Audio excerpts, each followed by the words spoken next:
if I'm at a club and I'm talking to a girl that I'm interested in, right? If she has friends that are with her, I'll immediately, well, not immediately, but I'll eventually gravitate towards them and start talking to them. Right. And, you know, it's going to make her feel some type of way because now she's going to think that I'm interested in her friends, right?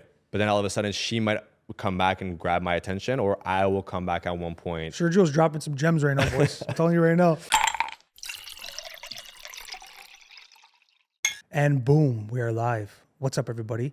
Couple Casuals Podcast, episode number 31. I'm your host, Stefano, and I'm very much looking forward to this conversation today. All the way from Montreal. I met this guy about a year ago. We had a great conversation on It's Simple podcast. It was so good, we had to do it twice. That's true. And now he's back for the third time on Couple Casuals Podcast. As soon as I met him, like I said to you, Sergio, I met him and I said, this guy brings good, strong energy. He's not afraid to talk about vulnerable topics, talk about intimacy, talk about heartbreaks, the real shit. He likes to go deep, and I like to go deep too. So I look forward to having more of those conversations here today. He's the host of the Sergio Talks Podcast, but today we're going to talk to Sergio, my man. Yes, sir. Me, myself, and I. Yes. We're going to talk to you, bro. I'm sure there's lots of people that listen to your podcast, that follow you on socials, that maybe want to get a little bit into who Sergio is. Yeah, I think like between the Simple podcast and now, I've been a little bit more quiet, a little bit more private. Okay. Like I'm seeing it now, like through the comments and people like messaging me wanting to know more and wanting to That's know more. perfect. Yeah. And I'm glad that you came on Couple Casuals Podcast where we can kind of get into that. Yeah. Because like I said, when I first met you, bro, I told you from the get-go, I said, Sergio, bro, we met through socials from the It's Simple. And I said, bro, you got to make a podcast. Like you have it. You have good energy. There's an authenticity, genuine vibe to you, bro. Yeah. So I feel like it's useful when it comes to communicating and people wanting to listen to what you have to say. And and this is where we can kind of start.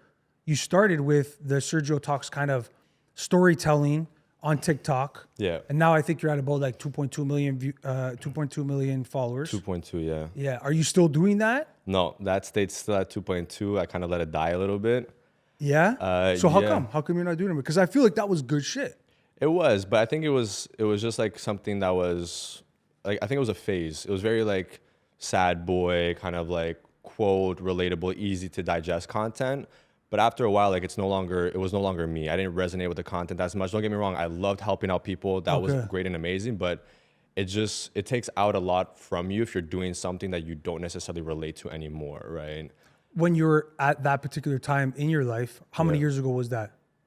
That was about a couple years ago, I'd say, right? November 2020. So is when you started it. Is when I first posted. Were you in a different place? Yeah, it was post breakup.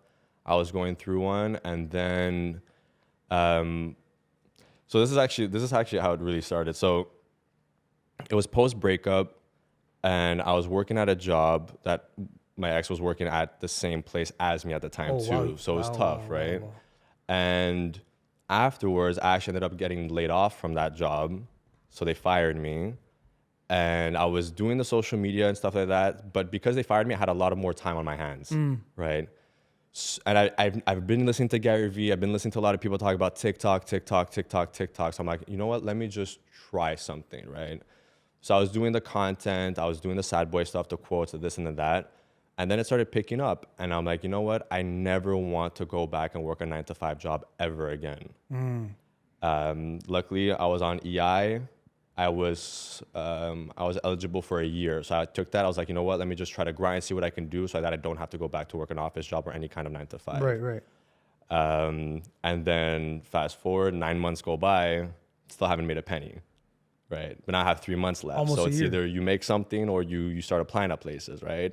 And then the last 3 months, I just started as much as I could. I was live streaming on TikTok, taking appointments as like a life coach, just to help people out, just to get a conversation. And when I tell you I was grinding for every single dollar, if someone was willing to pay me $5 for an hour, I was taking it. Just so I could just get some kind of revenue coming in. And it picked up so quickly that, you know, I was able to establish a clientele where I was able to like have a set price. And that was kind of like the launch in my career to life coaching. In social media. Because the growth is big. You have access to 2.2 million people at the end of the day. Yeah. Which I'm sure you leverage for the podcast too. Not even. No? The podcast, I utilized like what I had from Instagram and my two other co-hosts. but I didn't leverage the main account that had 2.2 because I wanted it to be kind of like its own entity, where Okay. because I didn't want it to only be like relationship and breakup advice. I wanted it to be like a different. I wanted it to be like more entertaining, lighthearted. Okay. So I feel like people would have like the relationship advice portion of me, but then you could also have like the entertainment portion of me where it could kind of like help you get through your day kind of thing. You know what I mean? The best thing about social media is you can kind of see your development, right? Yeah. You see you at one spot in a particular, which you reference it like sad boy, which I think it's like a good thing because people resonate with that message too, because they could be going through like a fucked up time. Yeah. Like we've all been through heartbreaks. You learn probably the most about yourself when you go through a 1000%. heartbreak, which you did too, which that heartbreak in a way led to kind of where you are now, if you think about it, because it brought you in that direction, right? So it's great to see that kind of development. But starting with you, for people that watch the podcast, for people that are tuning in right now, who is Sergio? How would you explain that to somebody? What do you value? What means a lot to you, like in your core? What values the most to me is really just helping out other people. I feel like it's a currency that's inexchangeable. I think it's something that nobody could put a dollar figure to. And I think at the end of the day, it's what we all want. Is just that we don't always have the means, or we don't always think that we have what it takes in order to help people. But people don't realize that it's a simple compliment. It's a simple gesture. It doesn't have to be something of monetary value.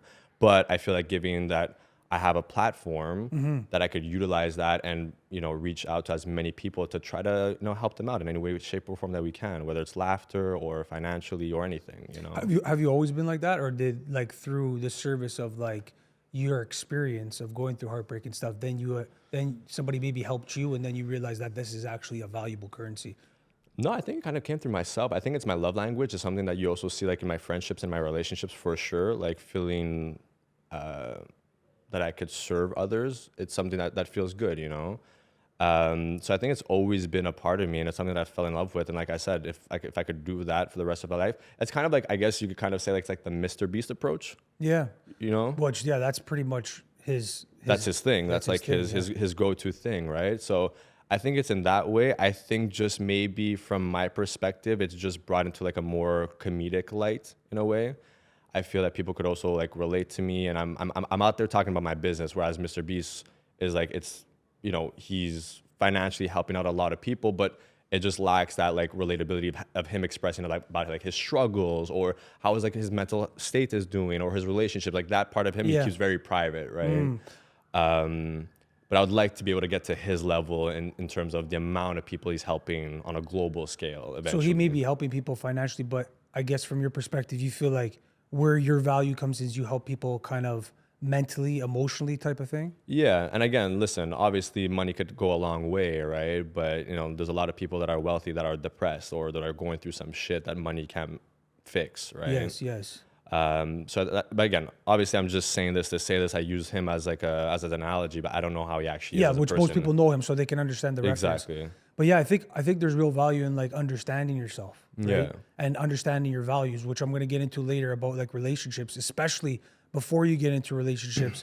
I had my girlfriend on last week, and we talked a lot about this, about your values, establishing your values, understanding your character, what you bring to the table before you bring somebody in. Yeah. Is that something you did? Did you do work on yourself before you got into relationships, or did you not previously, or now you are doing it? How does that look for you? Yeah, I would say so. I didn't do that in my last relationship. In my last relationship, I went into it without having done the proper work on myself from the relationship before that. Okay. Yeah, that I saw like my true colors come out in my most recent relationship for sure. How so? Can you get into it a little bit? Yeah, for sure.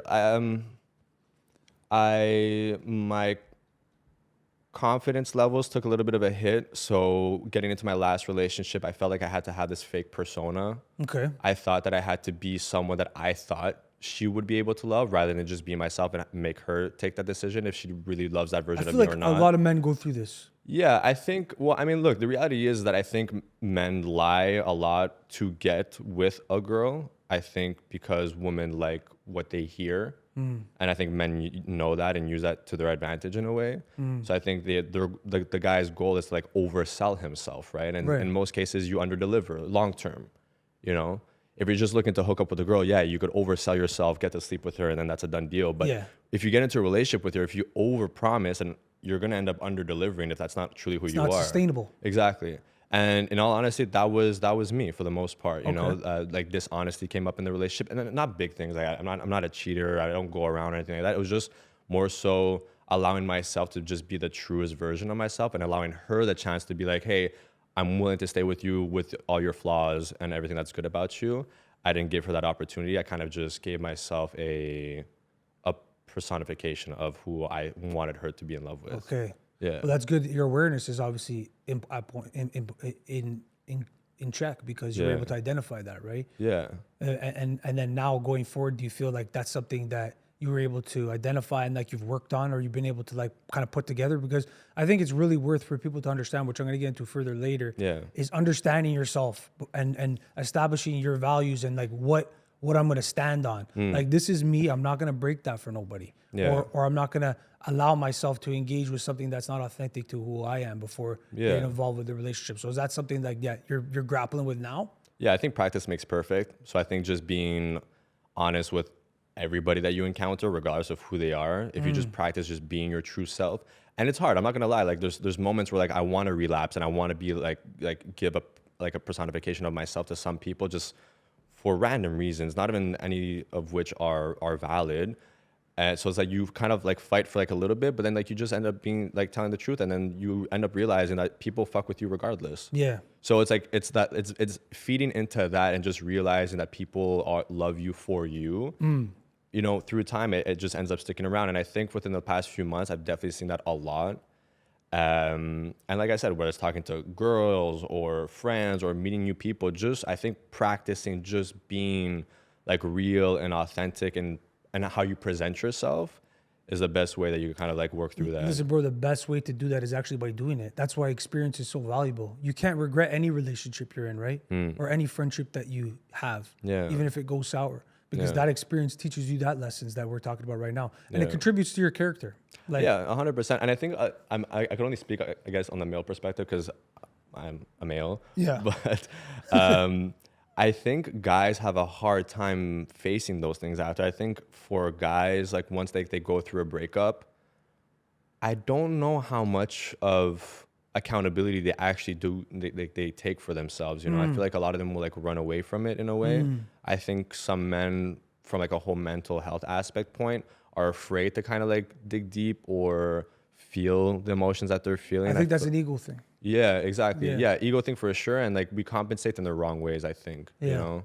That's why these conversations are useful. That's why I gave you that respect of the willingness to have like those deep level conversations. Because a lot of the time men will only engage with the surface level conversations. It's a rarity that you ever meet a guy like us or like your boys, my boys, that are willing to kind of go a little bit level deeper. Yeah. Because then other men could see it and be like, okay, that's probably the best way forward. Figure that stuff out. Yeah.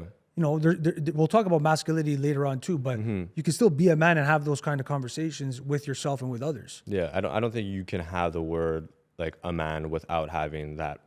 I agree. Together, I agree. I want to get into that deeper, but before we even go into that, let's touch on the podcast a bit because I want to know a little bit more about it. Like when we had you on the podcast, it was something I definitely saw in your future. Yeah. How did it come about?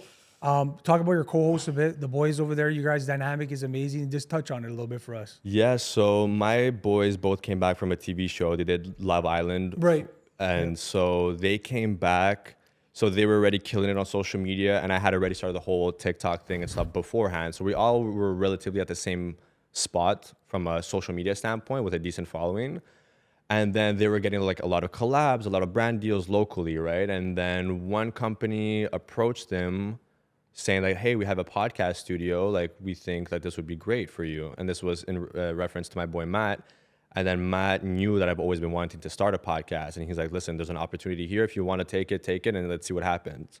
So I said, okay. I said, you know what? Let me take it on as like the Sergio Talks umbrella, and we'll use that as the name to leverage, right? And I told them that you guys can be my co-host. And if you guys don't want to stick around, you guys don't have to. Like, I'll have guests on or whatever. Fast forward a year later, they've never left. They've become official hosts. So it's definitely more so an hour podcast thing. Yes, 100%. I've been thinking and contemplating about like changing the name and whatnot, but it's kind of it's stuck now.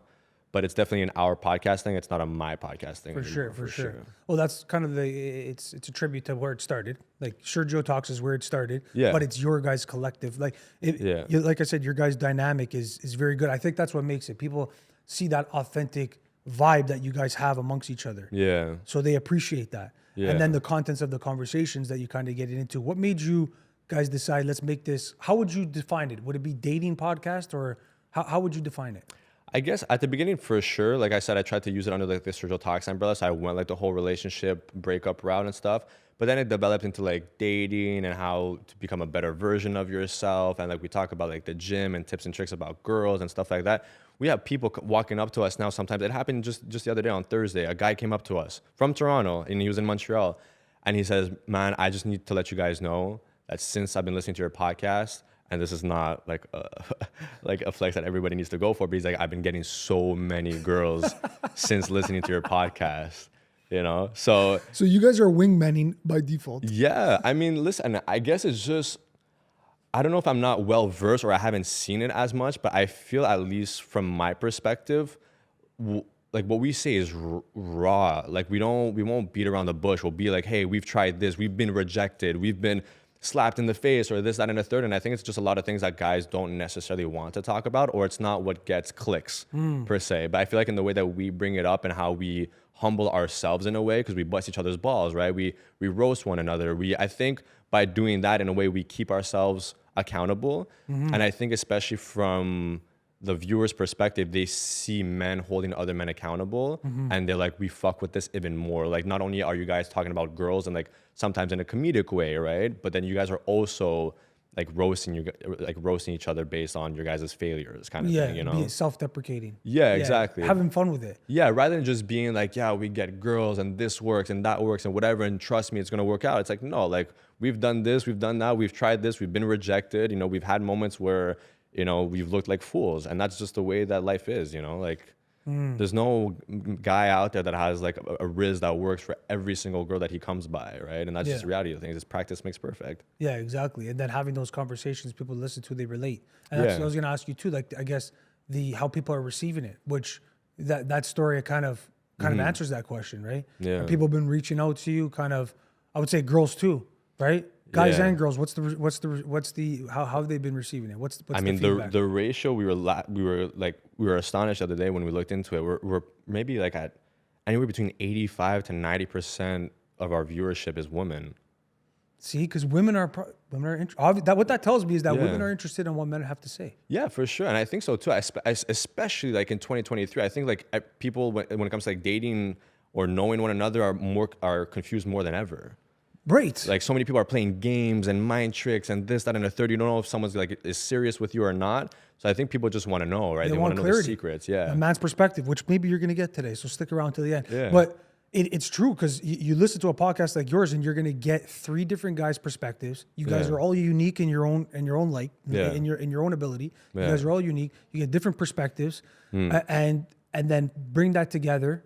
And then that gives the viewer an ability to be like, oh, okay, so this is kind of where I see kind of men stand on some things. Yeah, or at least like they'll relate to like a circumstance that we brought up that resonates with them, right? Because like again, we can be wrong in what we're saying. This is just our perspective, right? And at the same time, like we're young too. Like they're 25, I'm 27, so like we're learning as we're doing the podcast. Like if you look at episode 1 versus the episode that we're at now, like our lingo has changed, like our perspectives have changed, so we're forever changing. So like we can't be held accountable for what we said in episode 1 versus where we're at now, you know? Like even before all these podcast stuff, like I'm not gonna lie, there was a moment in my life where I was very heavy into believing a lot of like the red pill stuff, you know? Which we're talking about that. So like just that within itself was a phase, you know? Yeah. So and I think by the authentic omission of that and understanding, like, I'm putting myself out there, guys, this is what it is, this is where I'm at right now, but in 20 minutes, a year, 2 years, I might be somewhere different, but I'm willing to take that jump and do it on camera for you guys to see my journey, and then ultimately the gift for myself to be able to look back and see, okay, that's where I was on episode 1, and this is where I am on episode 20 or wherever it is. But talk about the growth a bit. How's the growth been? It's been tremendous. Yeah, definitely went exponential within the last maybe 5 months or so, I'd say. So we started November 2nd, so our anniversary just came up. Oh, that's congratulations, thank bro. you, 1 year. Yeah, 1 year. And so it's really picked up within the last few months. And it's just been crazy, from opportunities to like the recognition from people in person was like the moment where we're like, okay, This is real. this is different. This is good shit. Yeah, like we went to Europe not too long ago, and the minute that we landed in Portugal in the airport, there was people already recognizing us. And like from country to country, from city to city that we went to, there was not a spot that we went to that we didn't get recognized. And that to us was like really freaky. Because like Toronto, Montreal, it's small, right? Like it makes sense. The algorithm goes around Yes, in those that's the thing. areas. Yeah. So it's normal. But when you travel abroad and it's still happening, that's when you're like, okay, this is kind of creepy. Yeah. I think when you diversify the social medias, they kind of reach other places like TikTok, Yeah. Instagram, the YouTube, of course. Yeah. You're getting viewership everywhere. Yeah, exactly. And I think like being on various platforms gets the eyes on a more global scale. Like let's say, for example, like on Instagram, like let's just say like we get a big viewership from India versus like TikTok, it'll be like the UK or like actually South Africa or all of Africa is one of them too. So, you know, you just having those two different platforms, had we not posted on one, we wouldn't have gotten the demographic from the other, right? Exactly. It's interesting. Hey, what a time, bro. What a fucking time. It could switch that easy. And I think people are interested in those conversations, the dating conversations. Yeah. They're very much interested to it, which that's kind of what I want to get into next. I want to kind of get into dating and the dynamics of dating, male perspective, female perspective. Yeah. But like I said on the episode last week, and like I said in the intro, I think it's very important. Before you even talk about dating, you have to talk about yourself. You have to talk about your individuality, who you are. Yeah. So I'll ask you, how important do you think it is, or is it important at all, for somebody to spend some time alone and doing that work on themselves before they get into intimate relationship, or the other side of it where people can kind of learn about themselves in a relationship too? Because I always say you can learn about yourself, but then when you get into a relationship, you learn about yourself in a relationship, which kind of I'm in the middle of doing that too right now. So interested to get your perspective. Wow, that's a good question. I never really thought about that. But I think hearing the question now, I think maybe what the conversation is that maybe when you're in a relationship, you get to know the relationship version of yourself. Right. Whether when being alone, you get to know the alone version of yourself. So I think the trouble with that is that if you haven't put in the work on yourself, if you get into a relationship, if you guys end up being together forever, good. But I think it's in the moments where things get tough or when you guys end up breaking up that you realize, you know, that you didn't have any time to work on your alone self. I think that's where people become very depressed after a breakup, is because it's like, damn, like they dedicated so much to the relationship self of them that now they don't know how to function without that. That's the thing, bro. You know, so from my perspective, I've had moments like that. Like I've had relationships that after the breakup, I thought I lost everything, and it was bad. It was deep. Like my mental health took like a big hit. But then like my relationship after that, when we broke up, I was solid because I had all of these things going around for myself in my personal life already, with or without the relationship. You know. So I think both are equally as important. I think you learn a lot about yourself in both circumstances. But I think that for the most part, if you are the type of person who feels like you haven't done the work on yourself before getting into a relationship, yet you find yourself in one, I think it's just important to still be able to take some time apart and maybe not go in so fast into the relationship and realize that it makes sense to have some kind of distance apart so you could still work on yourself. Because, you know, it's very easy to get sucked into the relationship and stop everything else that you have going on personally, you know? Yeah, 100%. I think I agree to that. I think that every situation might be different, because there might be situations where people meet their partner when they're young and they don't really have an opportunity to be alone, but you still, like, you to your point, spend some time alone or figure out, have your things too, your individuality and your separateness to it, whether it's even fucking playing a sport on the side or having your fitness time, your non-negotiable. Like, these are things that I must do as an individual, and maintain that, because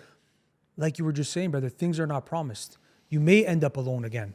That person may break up with you. Something tragic may happen to that person. You don't know what actually could happen. And if you have no skills or competence on being alone, you're going to put yourself in a difficult situation. Yeah, 100%. And I think also, like, a big part of the conversation is the person you choose to be your partner. Right. You know, like if you have the right partner, I think they'll bring out the best in you. And also when times get tough, they won't give up on you or the relationship. So it depends who you end up settling for at the end of the day, right? Big time. And So that's a big thing. I think understanding your values and what means the most to you will then help you find that person that is going to be the best person for you. And that's kind of what we can get into next. Yeah. Understanding yourself and understanding your values, because then when you meet somebody, if they don't share those same values with you, it's not going to work. Yeah. It won't jive. And you'll kind of know that initially. Would you agree? Do you feel like when you establish your values and establish what means the most to you, when you meet somebody, if your values are not in alignment, that's where the tire meets the road? Yeah, I think the values you guys hold true to one another is very important. But at the end of the day, you kind of leech off of one another. So your values might, even though like maybe they don't start off the same, you guys might be able to like Grow together? Yeah, grow together and exchange and find like a middle ground, right? I think there's a lot of things aside from that go into choosing like the right partner, right? Like one, like not settling, right? Because yeah, sure, the person can have great morals, but they could also have a shit personality. Yep. You know, so to speak.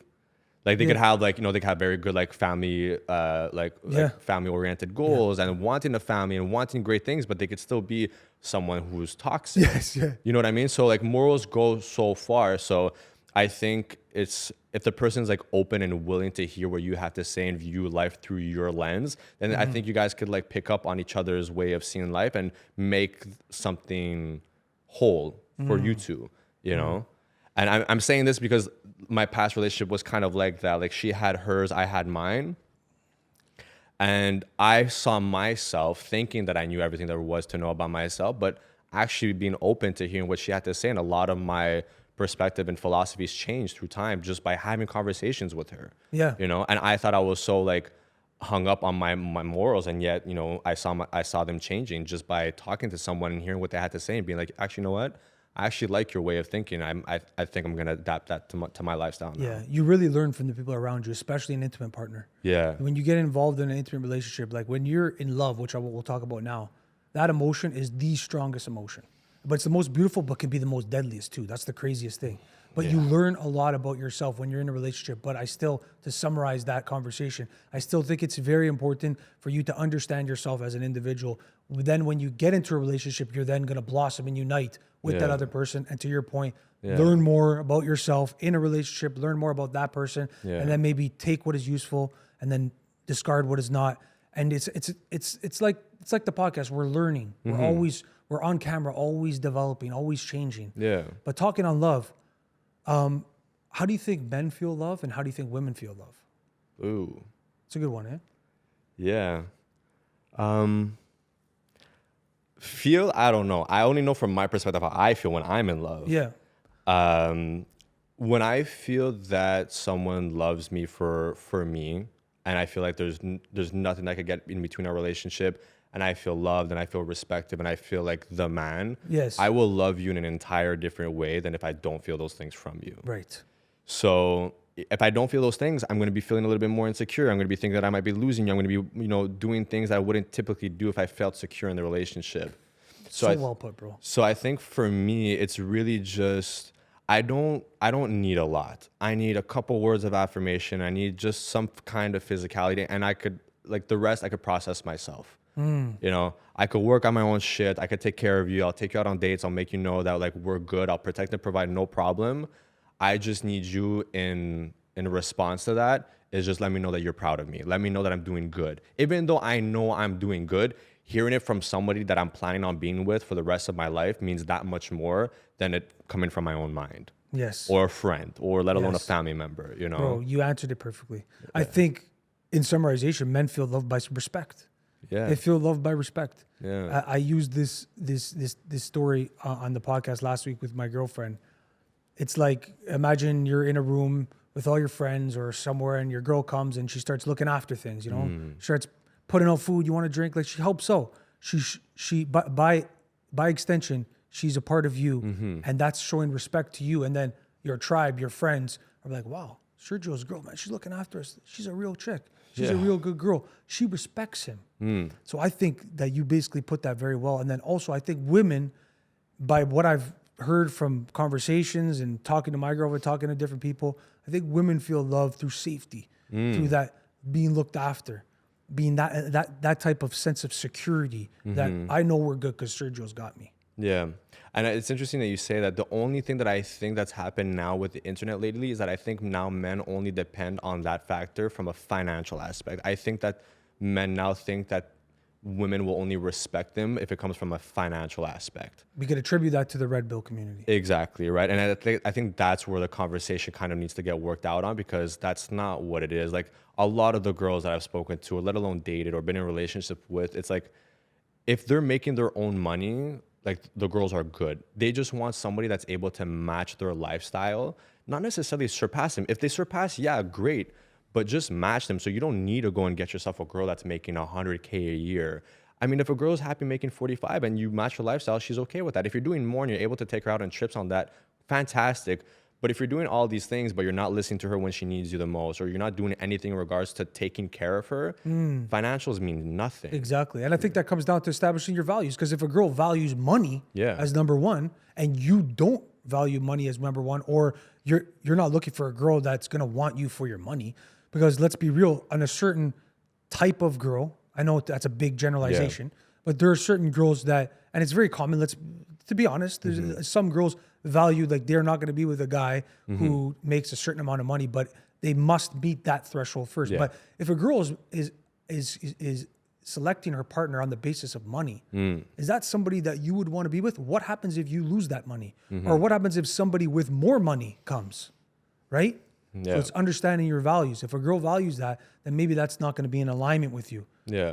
That could be a part of what you bring to the table, but she should value you. Exactly. And what you bring intimately, emotionally, spiritually, physically. Yeah, and I think for the most part, I think women like to be with men that are on the come up. I don't think there's a lot of women that want to be necessarily with a guy that's already super well successful and well established. You know, I think there's a big percentage of women that are out there that want to make something from the ground up with a man, you know, and start from there, because you're starting at the same level, so to speak, right? And you guys see the growth and progression of your guys' relationship and as individuals through that. Yeah. You know, some girls, they just want to find a man that's already well established, and that's fine. It all depends on where you're at. But the reality is that the average man and the average girl are kind of meeting each other at the same part of their lives, right? Like the guys making 100K plus a year, like, that's a very, very small percentile when you look at Generally speaking, yeah, yeah. you know, generally speaking, right? Like, so it's like, I think the conversations that are happening, like, on the internet, Red Pill, whatever, we're talking about a very specific group of people that are part of, like, the 1%ers, you know, like, you're talking about, like, fairy tale stuff. You're not talking about average Joe Schmo, you know? So I think that's where the conversation kind of breaks through. Yes, I agree. And then speaking on you, Sergio, when you meet a girl, what is it that you look for? What are your non-negotiables? What are things that mean a lot to you and that you're looking for a girl to bring to your table? I feel like you kind of touched on it a bit, but just to empathy unpack. for sure. Yeah. Empathy is definitely number one. Like, if you could, like, feel for me and other people, and I see that, like, that's fantastic. Authenticity, of course, a big one too. And seeing how the person treats other people, you know, strangers or family members or whoever it is. I think those are the main thing. Like, they're very just, like, character-based stuff about just being kind. I think it's embracing their femininity, because that would be, in a nutshell, what that is. Yeah. Well, it's because, I mean, I would expect that from myself too, right? So I don't know if I would say it's femininity. I think it's just being a kind human being, period. So right? Character. Yeah, because I would expect that from my friends. Yes, right? fair enough, yeah. So I would expect them to see it in the same way. Like, if I see a guy, if I see one of my boys acting like a dick to a waiter, like, I'm going to call you out on it. Yeah, you know? exactly, yeah. So I wouldn't want that from my friends, let alone my girlfriend, you know? Yeah. So like I said, like, I don't need, like, any, like, tangible things from my partner. I just need things that are just extensions of me or of my personality traits that I would expect to see in my partner. Yes. And then everything else that you bring to the table, to me, is extra. It's a bonus. Exactly. Because at the end of the day, you guys are going to build together. Yeah. You guys are going to build together. Just two individuals, hopefully sorted individuals coming together as one to unite, to then now build together. Yeah. Build a family, build that sort of thing. Yeah. Now, from society's perspective, do you feel that, you know, touching on social media, red pill community, this type of thing, do you feel that society is pitting men and women against each other?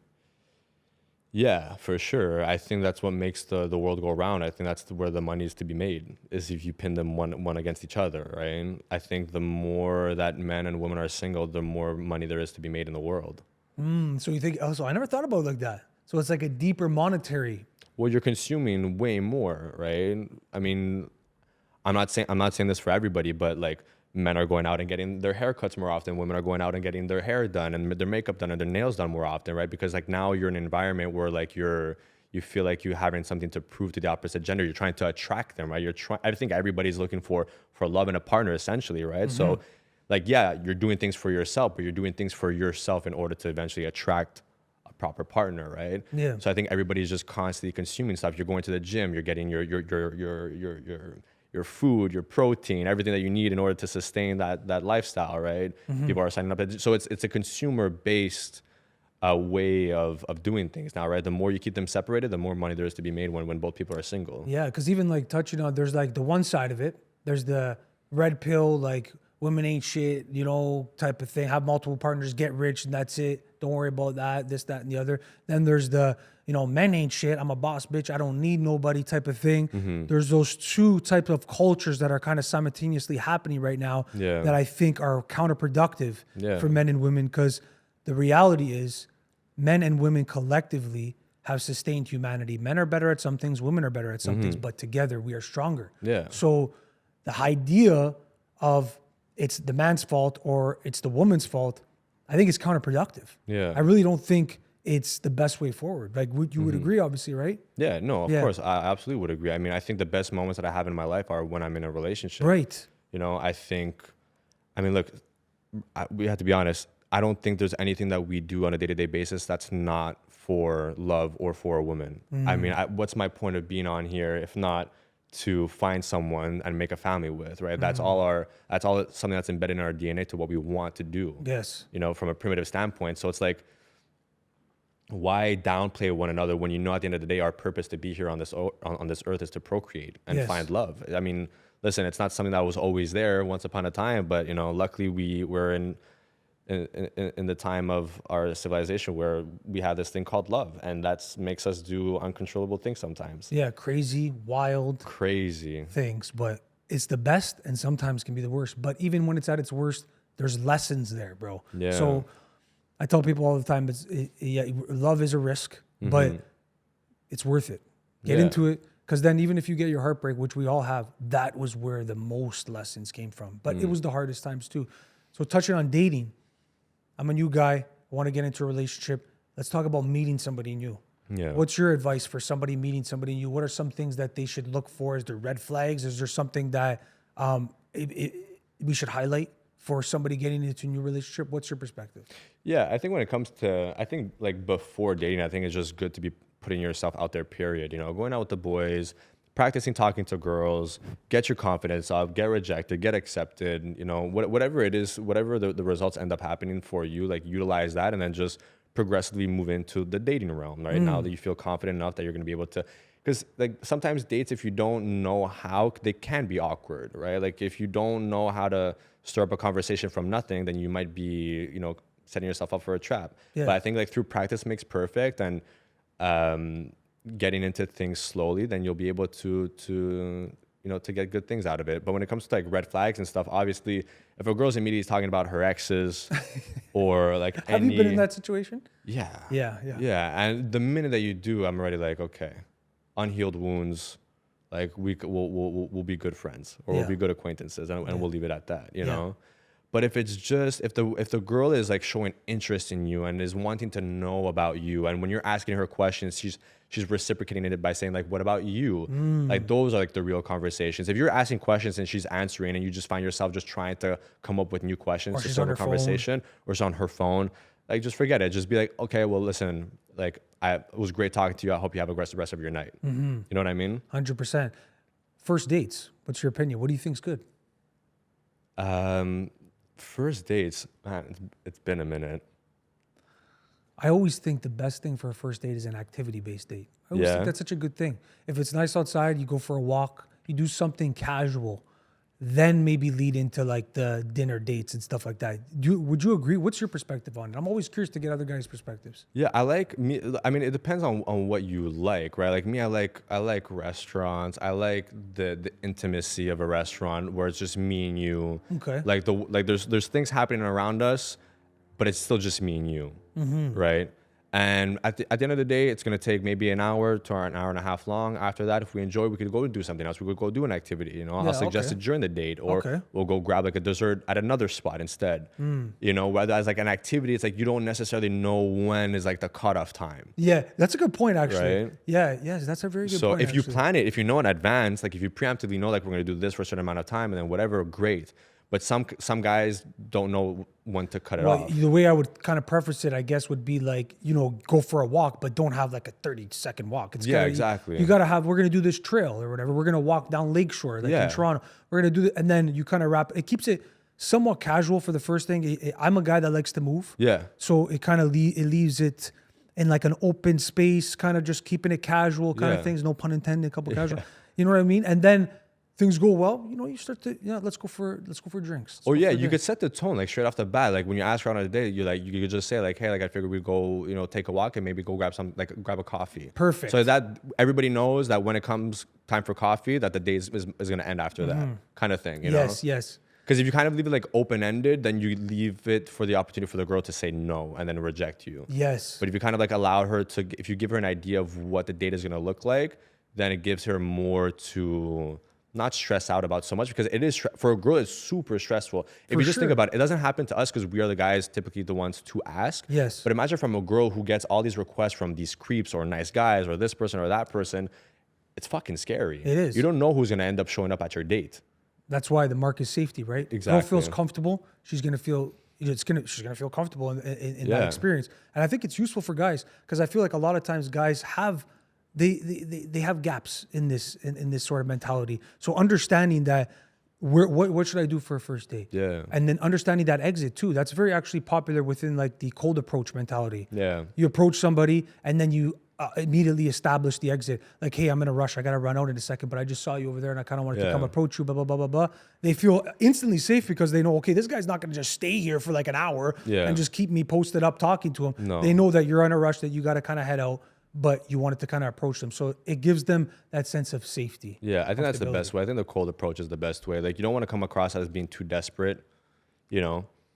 And also, I mean, the reality is that women amongst themselves, they love competition amongst themselves. They are right? competitive, aren't they? Yeah, so like it's gonna sound so weird to say, but the reality is fellas, is that it's a game, right? Like if I'm at a club and I'm talking to a girl that I'm interested in, right? If she has friends that are with her, I'll immediately, well, not immediately, but I'll eventually gravitate towards them and start talking to them. Right. And, you know, it's going to make her feel some type of way because now she's going to think that I'm interested in her friends, right? But then all of a sudden she might come back and grab my attention, or I will come back at one point. Sergio's dropping some gems right now, boys. I'm telling you right now. That's a good way to approach girls. And I think that's kind of through a tribute to we kind of opened this conversation, is basic kind of communicating approach skills. Yeah. Once you establish those, like even outside of dating, I think communication is probably such a useful skill for people in so many different ways. Yeah. Especially when it comes to dating, because you imagine you're meeting a girl, you're having a conversation with her. You got to be able to hold that conversation. You got to be able to fill those dead spaces. And that's just from a personal level, I feel. And maybe you can agree from the podcasting. That kind of helped. Did it help your communication? It helped my communication, I feel. Yeah, because you're put in that situation where you have to kind of, figure it out. Yeah. It's funny. We had this conversation on one of the episodes with me and the boys the other day, and we asked who has the most riz. And Let's define riz for people because they might not know. It's like your way of flirting. It's your way of like getting like a girl by communicating with her, whether it's just getting her Instagram or whatever. It's your riz. It's how you present yourself and how you your wheels, close the your deal. steez. You know what I mean? Yeah, exactly. Yeah, your suaveness. So to speak. So with the guys, it's like I was surprised when they said me, and when I asked them why, they said like, yeah, like like we have like we're good looking. Obviously, I'm good looking too, but they said when we see you speak, like we don't have the same skill when it comes to speaking with girls. Like what you say and what you come up with and how you maintain a conversation and how you sway the conversation to how you want to navigate it to. They're like, that is something that we're not able to do. Yeah, you're very calm in the pocket, bro. Yeah, calm in the pocket, but I don't know. I think I work good under pressure. I think I'm a good talker. And I think it's a nonchalant approach. I think it's the fact that like when I talk to a girl, I never had the intentions of sleeping with her. And I think that's what comes across, and that's why it's so easy to conversate with them. Yeah, 100%. And then even just touching on that too, I think rejection is important too, because when you talk to a girl or you cold approach them, you might get rejected. Yeah. And I think men have a very difficult time dealing with a rejection. Yeah, I think that's why I think that's a big reason as to why I resonate with my guys, because they don't care. Like, they're super humble, and sometimes they'll come back home and they'll be like, boys, like, I got humbled today, you know, rather than doing the whole like red pill approach and being like, oh, you know, fuck women, this, that, and the third. It's no, I came home, I got humbled, I tried, I shot my shot, then I got rejected. Yeah. And then we laugh about it, and then that's it, right? There's no need to, it's not the girl's fault that she rejected you. Exactly. It's you were not her type. Maybe your approach was bad. You know, maybe she just wasn't interested. Or let's not forget, maybe she's talking to somebody. There's so many things that we don't know from our perspective that you cannot have too much attached to it. Yeah. When it comes to intimacy and like putting yourself out there to like pair bonding, you can't have too much attached to it. You got to focus. You're on your own journey, and so is that girl. Yeah. So you don't want to push those boundaries too much. You don't want to step over those lines. Just accept it for what it is and move on. Yeah. But let's talk about even dating a little bit further. When you're in a relationship, there's social media nowadays. Let's talk a little bit about managing dating, like your intimacy and dating in with social media and everything. Because you have a following, your boys have a following. You guys probably have a perspective. When you meet a girl, what's that like? Is there jealousy? What's those dynamics kind of like? Yeah. Well, I mean, I haven't dated since my last relationship to know. How long ago was it? 4 months ago. 4 Oh, 5 months but ago. it's still recent. Yeah. But like the thing is like even when I was in a relationship, and like now, like more and more people are finding out that I am single. So like obviously there's more and more people reaching out. What are the DMs right? like, Sergio? Let's hear it. I'm just joking, but you don't gotta answer. No, but I mean, they're fine. Like, it's great. Don't get me wrong. The attention is fantastic, you know, from time to time. But it's like that's not what I'm looking for. You know? I know that. Yeah. So, but when it does happen, like it's starting off from a I love your podcast standpoint. So like you already know me, or you base yourself, or you say that you already like me, or I'm your type based on what you see off the podcast. Which, granted, I'd like to think that there's a lot of me and like the majority of my authenticity that shows through the podcast, but I'd much more rather you get to know me for me rather than base yourself on the podcast. But 100%. I can't do that though. It's out there. It's my fault for having done that, right? But at the end of the day, they're giving you respect for something that you're doing creatively. You're Yeah. putting yourself out there. So it's a great place to start. Yeah. That's where you start. She's giving you a compliment. Then you kind of work from there, and then you vet. I just feel like we don't start from the same place. I feel like I'm knowing you for the first time, and I'm having to get to know you from the get-go, yet you already feel like you do know me. So sometimes like it's happened. Like we're having a conversation and they'll be like, oh yeah, you know, but I really liked when you said so-and-so. So I'm already there. I'm like, you already have somewhat an idea of like what I like, or, you know, how I think and stuff like that. Where me, I'm coming from a clean slate, you know? So Does that take you back a bit? Like, whoa. I mean, listen, I'm not like an A-list celebrity or whatnot, but it like sometimes I'll just be like, okay, like what is the actual reason as to why we're talking? Right. You know, is it for that? Is it for other reasons? But that was at the beginning. Now I just kind of let it happen, and I allow myself to get to know the person, have a conversation. And the reality is it's just they saw you on social media. You're a cool guy. They resonate with you a lot. They've been with worse men than me, and to see me is enlightening for them and makes them feel happy that men like us exist, and they want to get to know me for those reasons. So I guess they want to get to know me for the right reasons rather than just it being for thirst trap reasons or anything that has to do with like money, physicality, or clout. I think for the most part, the women that are approaching me are some that want to know me for me and the more like hopeless romantic side of me kind of thing, I guess. Well, bro, you know what's crazy is I actually met my girlfriend because of the podcast. Yeah, it's true. She reached out to me because it was a lot of our conversations that we were having too, right? Yeah. Because she respected and appreciated those conversations That you guys had. that we were having. Even our episodes, like stuff, she valued that. So Yeah. it's good because you put yourself out there, and then good things happen, right? Yeah. And then you're still young, bro. You're like, there's lots of things happening. You're gonna learn so much about yourself, and everybody that comes in, you're gonna be able to vet the real ones and the fake ones. Yeah. But those things kind of happen with social media. But staying on social media a bit in a relationship, sometimes people find it a challenge to manage social media in relationships, right? Let's talk a little bit about in particulars, like the things that we shouldn't do or should do. Like, for example, do you think somebody should be following their ex-boyfriend or girlfriend? Or should they not be? For me, it's a no. I think I'm very open-minded to a lot of things. like I've dated girls that were, you know, bottle girls and stuff like that. And it you know, it wouldn't bother me, but I have some things that are non-negotiables, like following your ex. I find it weird, you know, unless you guys are co-parenting, like that's fine. But aside from that, I just don't know, once you're in a relationship, why you guys would still be following each other. If you were single and you guys were following each other, by all means, I was not in the picture. But now that we are, like, I don't see why this needs to continue, you know? How about like how about girls and guys in general? There's some people that go extreme and they go like, I don't know why you need to follow that girl. Didn't you like kind of talk to her? Or I don't know why you need to follow that guy. Weren't you guys having something at one point? Do you think that it's a kind of fine balancing act? No, because like, let's say, for example, even my previous relationship, aside from her exes, I didn't care who she was following. Even if she did, like, I'm not saying that this was the case, but even if she did hook up with them or they spoke for a while, I didn't care enough to even ask. I don't ask those questions. I don't ask about like if I fuck with you and I love you and I feel like we got something going on, like I'm not gonna ask you about your body count. I'm not gonna ask you about specific people or whens and wheres. Like that's in the past, bro. Like I'm dealing with who you are now and I want to do a future with you. Like I understand that some people care about the past because it makes men insecure, right? You feel like you're in competition with everybody else before you. Right. But the reality is that the women are choosing you for you. And if you're dealing with someone who's so caught up on the past, then she's not the person that you want to be with. You know? Would it be fair to say that if a girl was previously promiscuous and probably had a lot of previous partners, would that be something that would be, do you think men should view as an issue?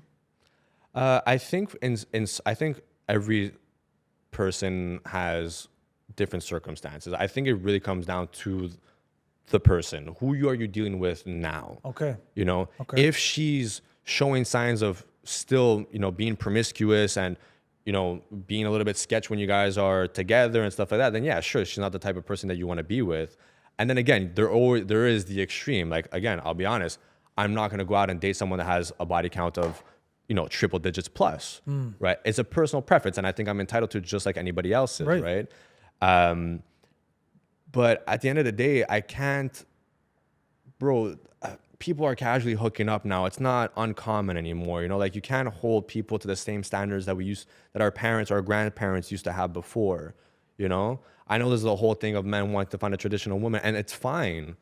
But, you know, I just feel that we're trying to put people like in a box. Like it has to be less than this number and she can't have this and can't follow that person or this person, that person. Like no girl likes to feel that restraint. Right. You know? Right. Or that pressure to have to do things. Like a lot of the girls of what they have going on is like they don't care. It's just there. And I think it's the same thing for us too.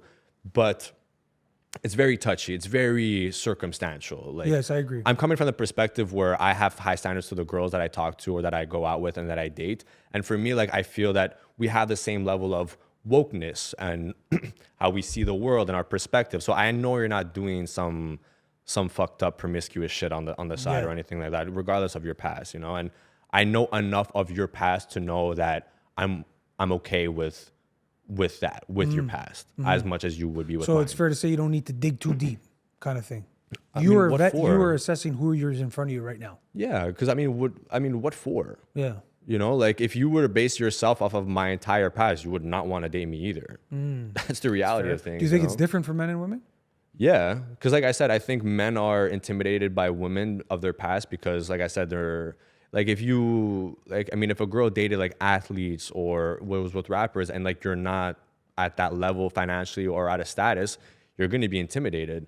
So, but if you don't know about it and the girl is really out to get to know you and she did that years ago, then what's the point of knowing that? Like what's that going to bring you? You're going to miss out on a girl that's actually going to be able to take care of you and your kids and make you feel loved and respected just because of something that she did years ago that has nothing to do with you. I agree. I think when you're looking to date somebody and we can't have this. I've done this before. You have this unrealistic expectation of all these boxes that you need to meet, when realistically, have you evaluated yourself that you meet all those boxes? Firstly, secondly, there needs to be some negotiating. There might be some things that you may not like, and if you're of a man that says, I don't want a girl who's promiscuous in the past, present, or possibly in the future, then fair enough. Yeah. But there's not going to be 100% of the things that you have set out that you're going to always meet. I think negotiating with yourself is a part of that pair bonding when you know with somebody. I think you said it perfectly. That's what you're gonna have to do. You're gonna have to pick and choose what you want. If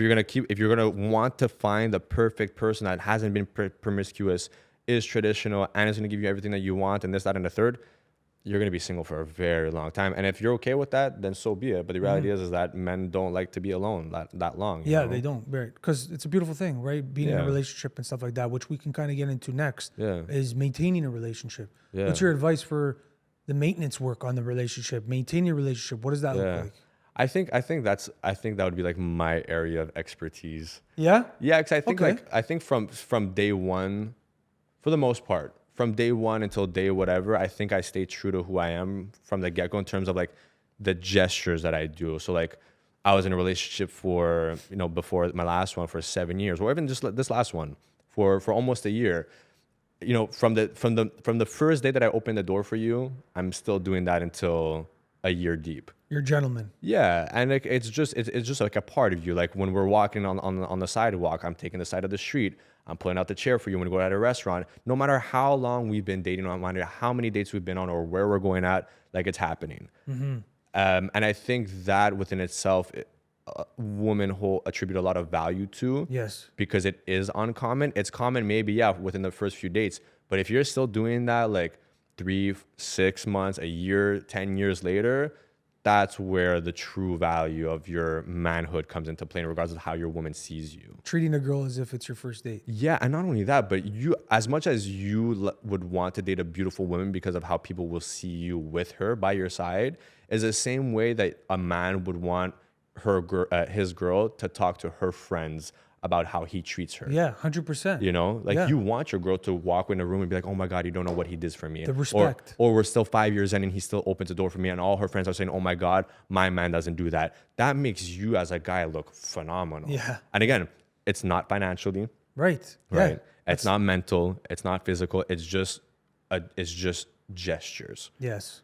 And that for girls, I think, goes a long way. It does. I think it does. I think you hit it. I think that's some very useful information for the people listening, especially the men. That maintenance work and just treating the relationship, and then also yourself too, treating that as if it's always the first week, always the first date. Yeah. Treating it with that love, because I think that goes a long way. Because I think a bad end to a relationship happens one small incremental step at a time. Yeah. So errors that happen throughout the relationship, neglect that happens throughout the relationship, the lack of care and effort that happens to the relationship accumulates and leads to the end. I listened to a podcast of a divorce lawyer and he talked about that. He talked about the little acts of kindness, the little notes that the guy left and doesn't leave it anymore. All these things kind of disintegrate, and then that care and that desire and that yearning for continuous growth of the relationship also disintegrates too. So that maintenance work is very important. So keeping a relationship, it's getting a relationship, keeping in it, and then maintaining it too. Yeah. It's very important. Yeah, that's my bread and butter, man. Like if I do all these things, I'm not even expecting anything in return per se.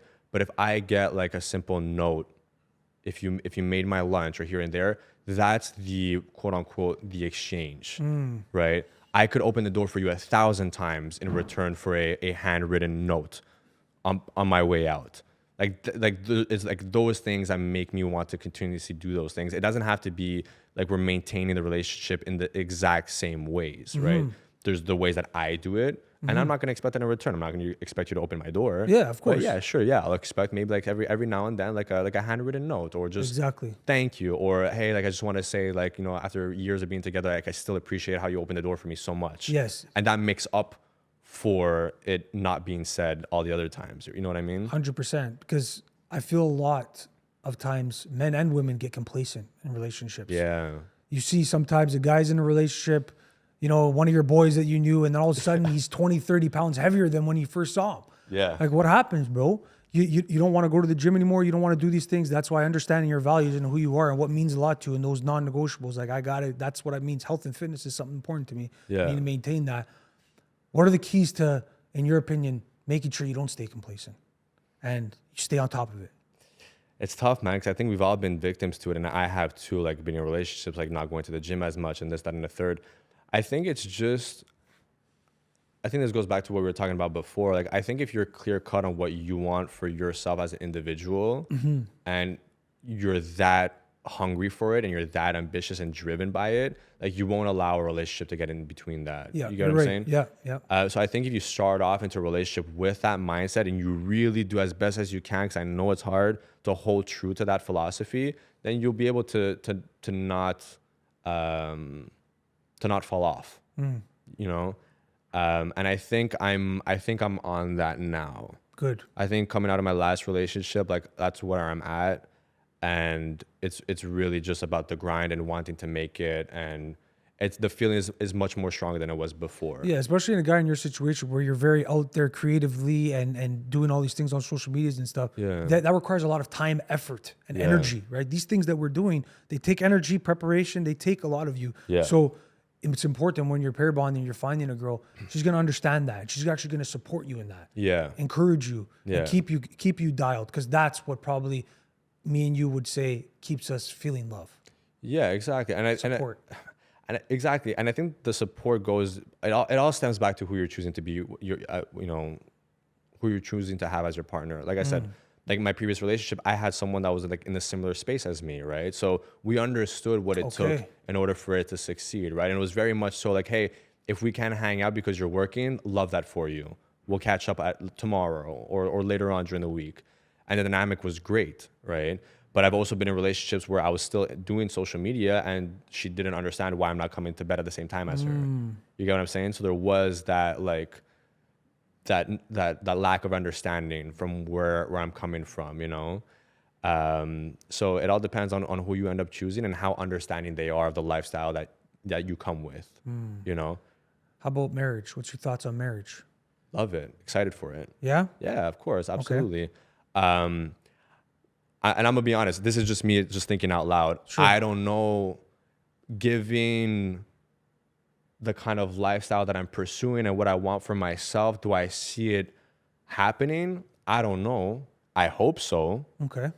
But it just feels like with being busy and, you know, again, like I said, I'm hoping to be traveling a lot. And Right. I'm very indulged in my work right now. Even before, like, I guess a workaholic. I can't shut my brain off. You know, so to be able to have someone that I'm going to be willing to put what I got going aside for, it's tough, man. It's really, really tough. I think before, like, when I was working like a 9 to 5 and I was comfortable and I was happy doing the money that I was making, like, marriage seemed like something that was, like, so definitive. Now it's just more so like about, I don't know. Right.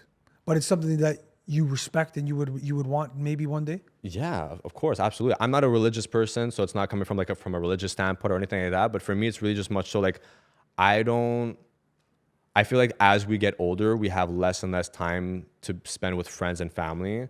So if there could be a moment where I could spend time with everybody together in celebration of the marriage between me and my beautiful wife, and both our families are there, like, that's a memory that's going to stay with you for a lifetime, you know? Because it's very rare that you get to have everybody together to share one moment alone with and to party and have a good time. And life kind of just seems like it stands still for that one night, you know, kind of thing. Always some of the best times are at weddings. Yeah. They cost a lot of money, especially where we are right now. Yeah. But depending on what it looks like for you and your girl, maybe you do something small, maybe you do something, whatever what means the most to you. Yeah, but it's also for the money. Like, fuck it. It's going to come back. Like, you know, we're like, the thing is that when you die, you can't take that with you. You can't. The money, right? But, like, the experiences, like, when you're on your deathbed, some of the best times of your life are what's going to be replaying in your mind. You're not going to be thinking of the money that you could have saved by not spending that much more on your wedding, you know? Like, money comes and go. Yeah, I couldn't agree more. And in summary, Jason, we're going to get into kind of the last topic here before we wrap it up, because I know you got a day full of podcasts, brother. And I'm chilling, but I could do this all day. Yeah, you're mint, bro. I really appreciate you taking the time. Yeah. But let's talk a little bit about, like, the last thing that I want to talk about with you is just, like, in summarization, how would you summarize this overall experience that you kind of been going through within the past 3 years? It's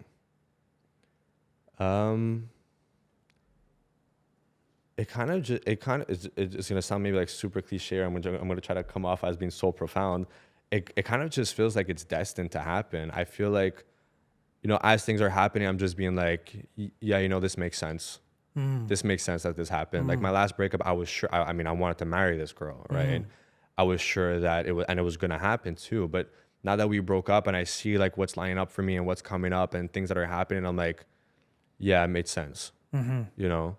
And it's especially coming from a place that because the relationship didn't end badly, you know, that it affected me in a different way than my previous relationships, because they always tend to end badly, right? Yeah, but you know what? You learn. You learn, bro. Exactly. Like it's all about lessons. It's all about what you learn from those experiences, bro. And I mean, don't get me wrong. Like I have love for my ex for sure. Like to this day, she could call me any point in time, and I'll be there for her for sure. You know, but I feel like it still just makes sense, and it just feels like it's what was destined to happen. Okay. You know, and I think I owe a lot to her and the past relationship in where I'm endeavoring into now. And that's why I'm just saying that it all makes sense. I love it, bro. You know? I do have a couple more questions actually, aside Yeah. from that one. Masculinity and femininity. For masculinity, Yeah. what does it mean to be a man, in your opinion?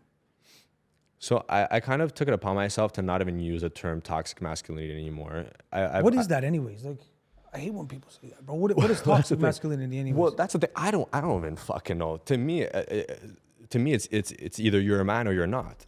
Yeah. Period. Like, I think toxic masculinity is a part of that, like men and women pitting each other against each other. Exactly. Like we're putting labels on everything now, with cancel culture and the world being so sensitive now. Like everything has to have its own individual label. And there's this expectation that we must achieve perfection. Like you have never made any sort of error in your past, or you're never going to make one in your future, and you're done a certain behavior that could be considered toxic or human. It's not about being toxic masculinity or toxic humans at times. You're a man or you're not. If you're not a man, it's because you lash out on your emotions. You're a weak individual when it comes to being emotionally mature. You know, you break things, you yell and stuff like that. I think every man, and I think it was Jordan Peterson who said that. I'm paraphrasing here. But I think every man should have the capabilities to kill if need be. Capabilities of violence, but, exactly. but being able to control it, right? Like, God forbid, something happens, you should be able to defend yourself physically and defend those that you love, especially your girl and your family, right? But still be able to be in situations where a guy is calling you a pussy or this or that, and still not being reactionary to what he's saying to you. Personally, to me, if a guy is talking, you know, is talking crap like in front of me, I'm gonna laugh it off. I'll get you riled up by not giving into it. Yeah, so having the ability to control your emotions. Yeah, I'm a super patient guy. I'm super docile, and a lot of people around me always have a hard time understanding, like, how can you be so patient? How can you be so calm? And this, that, and a third. It's just because, bro, life is too short to be caught up in all this nonsense, bro. Like, it's good. Just hold down your own, be true to yourself, be kind. Don't feed into the negativity or whatever else anybody's trying to put onto you, you know. There's no point. This is the real shit. This is the real stuff. I love that, bro. You know? And how important do you think it is for a man to look after things? You know, maybe pick up that bill, open that door, like you said. Yeah. Look after things, lead. Yeah, be a man. I think, listen, I'm not going to go into the whole, like, nature of, you know, genders and stuff, because I don't know enough about that myself. But just to me, if you're asking me, open the door for the lady, court her, you know, win her over, you know, be her Prince Charming.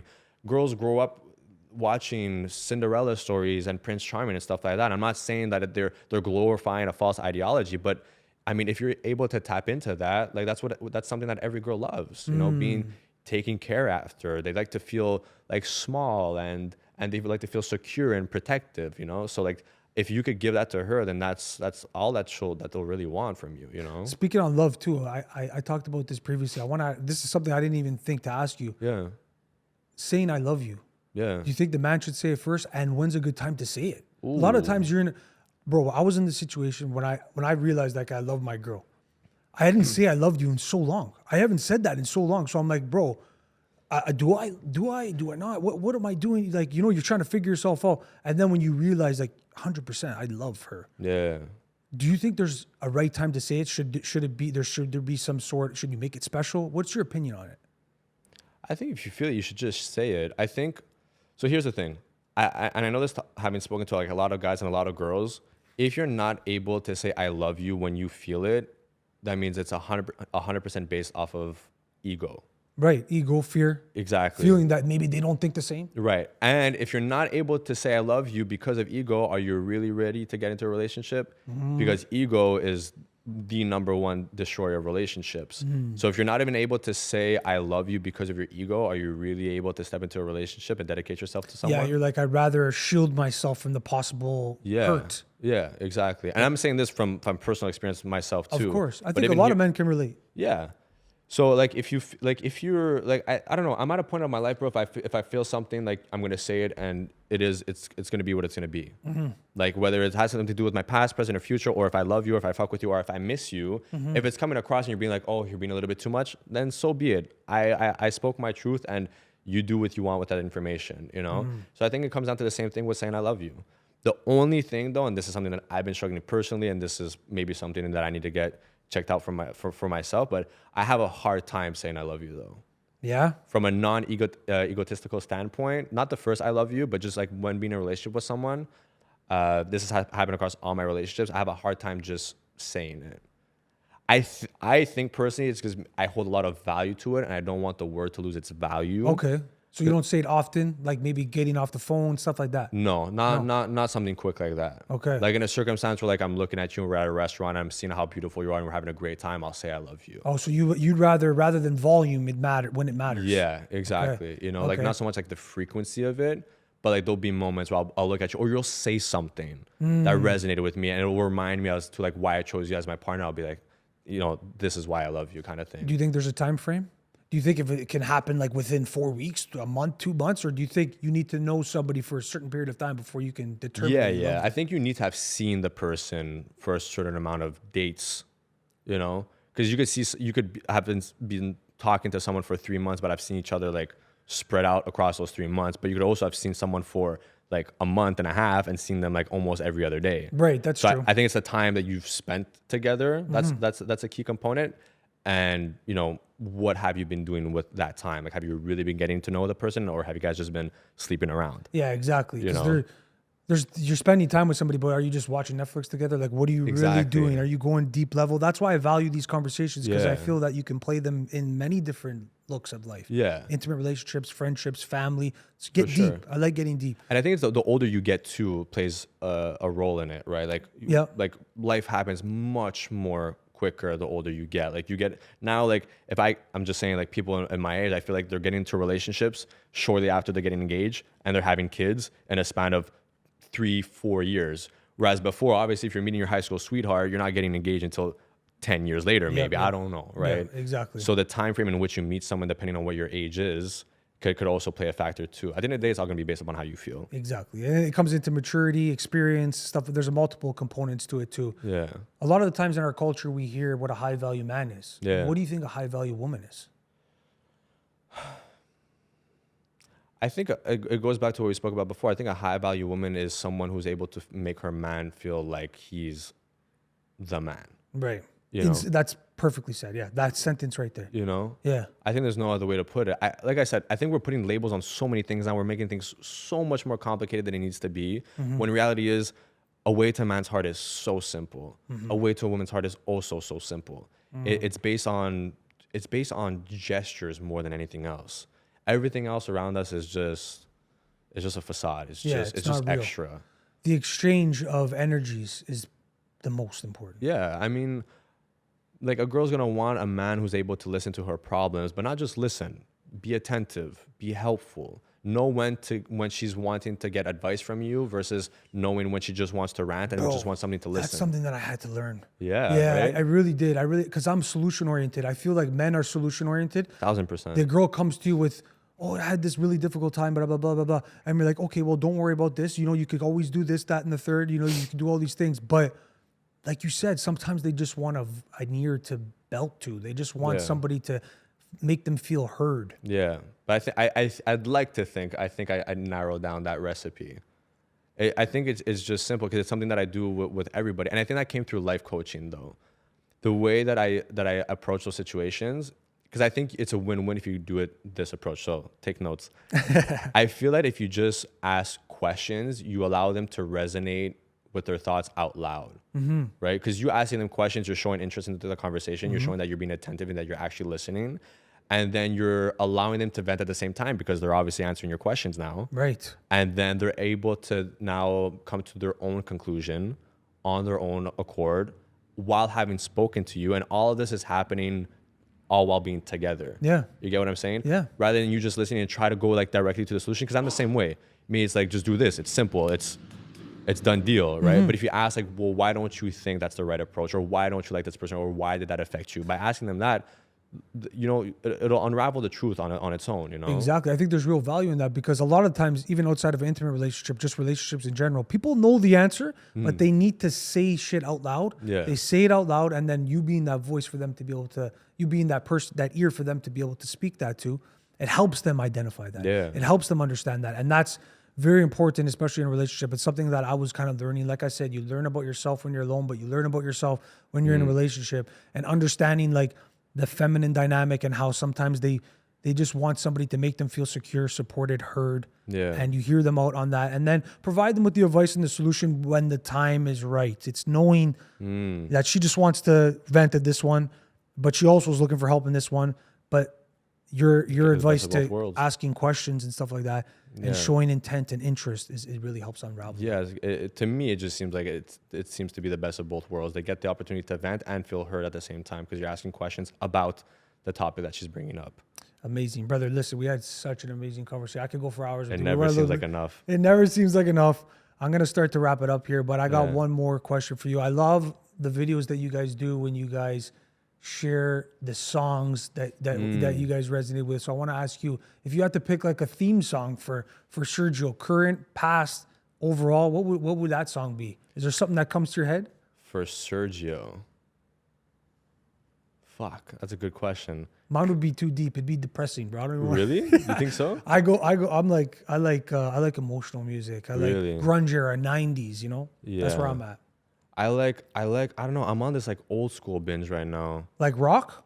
No, like anything. Listen, I'll be able to give you an exact answer because it's most likely going to be the most recent one that I added to my old school playlist. Okay, like old school, like 70s? Bro, I'm bad with eras, but like, Your Love by The Outfield. Oh, no way, Sergio. Yeah. That's my song. Trust is on a... Is that one? Far away. Yeah. Bro. I don't know why. Bro, that's the tune. On a repeat. That Jesse's Girl. Oh, so you're on an 80s vibe, bro. Yeah. That's an 80s Anything vibe. You Want by The Journey. Your Love by the... Yeah. That's an unbelievable song. Yeah. It's happy. You could sing to it. Like I'll blast it in my car. Like that's what I'm on. Actually, you know what? Actually, going on what you said just quickly, I've been listening also to like sad, sappy songs like Louis Capaldi, Ali Gotti, like all those people. Okay. And I saw someone say this the other day, and I was wondering, like, why am I listening to these songs yet I feel happy? And the guy says, you know, you're at a different level of emotional maturity when you're able to listen to sad songs and still be happy. Bro, I used to listen to sad music before football games. How fucked is that? It doesn't make sense if you think about Listening to sad songs about breakups and heartbreak Yeah. and this and that, yet singing them to the top of your lungs and still being happy requires a different level of emotional maturity. That's awesome, bro. Yeah. That is literally awesome because it's fucking true. It's like, why am I listening to a very sad song while I'm bench pressing? Yeah. That doesn't make sense. Exactly. Why am I hitting PRs? You know? Why am I hitting absolute new PRs listening to freaking the 90s grunge era? I don't know, but I'm embracing it, man. Whatever's working is working. I love it, bro. Listen, I appreciate that. Final segment on Couple Casuals podcast is called Salute. I give an opportunity to the guests to give a little salute, a little words of wisdom for the viewers to kind of end us off. Whatever you got, bro. Damn, I didn't prep for this. that's all right, bro. It's got to come from la corazón. Yeah, I think so. Yeah, I think moving forward in society, I think it's just time that we all take a step back from everything that's been going on. Just be kind to one another. Help out your neighbor. If you're eating, everybody around you should be eating around your table. So I love that, bro. Yeah. I love that, bro. Listen, I appreciate you. I look forward to seeing more of the podcast of yourself unravel in front of us. And like I said at the beginning of this conversation, you're a real one. I think you bring some authenticity to the table. So keep at it, bro. That will do. Salute. It's been a pleasure, man. Yes, sir. Thank you.